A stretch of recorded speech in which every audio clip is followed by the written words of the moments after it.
Mirëkthyer në studion në pjesën e dytë dhe unë jam me sipërmarrësin Bujar Zhuri, i cili në fakt bën biznes mes Shqipërisë dhe Norvegjisë. Do të flasim pak për pritshmëritë në të ardhmen sa i takon edhe thithjes së investitorëve të huaj. Tashmë kemi edhe përfundimin e zgjedhjeve. Socialistët do të vazhdojnë të qeverisin vendin edhe në 4 vitet e ardhshme, por çfarë thonë ekspertët sa i takon atraksionit për të qenë pranë sytë e investitorëve të huaj dhe për të përthithur kështu kompani serioze në vend. Mirë se erdhët në radhë të parë. Mirë se u gjetëm. Si e shikoni interesin e Shqipërisë përballë investitorëve të huaj dhe cilat janë politikat e duhura që duhet të ndjekë edhe qeveria në 4 vitet e ardhshme për të qenë në fokus pikërisht të investimeve dhe të kompanive të mëdha? Unë mendoj që Shqipëria ka hyrë në një cikël të ri tani, cikël të ri të zhvillimeve politike dhe ekonomike, parë kjo dhe në këndvështrimin e raporteve të reja dhe goxha solide që Shqipëria po ndërton me Bashkimin Evropian, dhe dëshira e investitorëve të huaj sigurisht është rritur për të zgjeruar mundësitë e investimeve të tyre edhe në vende si Ballkani dhe veçanërisht Shqipëria. Kjo shkon paralel me rritjen edhe të turizmit, fakti që Shqipëria ka pasur një rritje dhe një interes të shtuar të turistëve të huaj, sidomos atyre europian, të vizitojnë Shqipërinë, e ka bërë Shqipërinë më atraktive dhe më tërheqëse për investitorët e huaj, sidomos në fushën e turizmit dhe të prodhimit. Ndërkohë, cilat janë politikat apo reformat të rëndësishme që duhet të ndërmerren për të plotësuar të gjitha kërkesat që ka një kompani huaj apo një investitor i huaj që hedh syt nga Shqipëria? Parafrimi me legjislacionin e Bashkimit Evropian është një domosdoshmëri për investitorët e huaj. Veç kësaj, ndjekja e një politike standarde fiskale, që ajo të mos ndryshojë gjatë periudhës apo në mandatin e një qeverie, sepse kjo krijon, domethënë,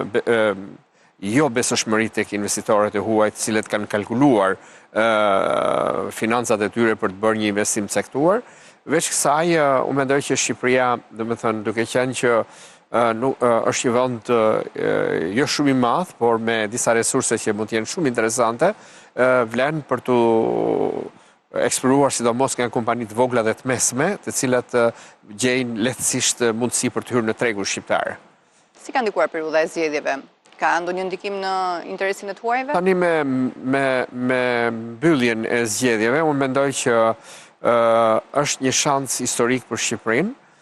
dhe vetë kryeministrin Edi Rama që të ndërtoj një politikë dhe një strategji më agresive për thithjen e investimeve të huaja, për ta kthyer Shqipërinë në një vend edhe më atraktiv për investimet e huaja, pse jo të jetë një vend që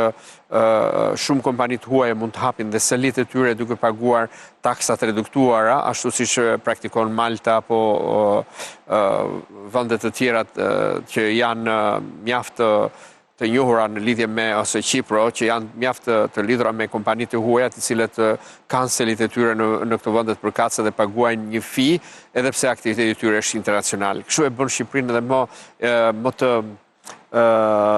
prezantueshme në shumë vende të Bashkimit Evropian apo në vende të tjera të botës, për të thithur edhe kapitale dhe investimet të cilat mund të shkojnë në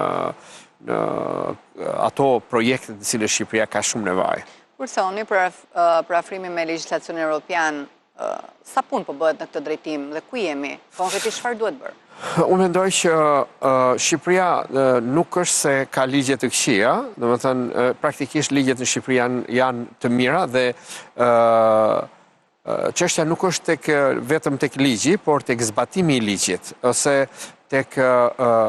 administratat të cilën duhet ta përkthej ligjin në praktik pune, domethënë se si ajo e përcjell këtë ligj tek komunikimi që ka me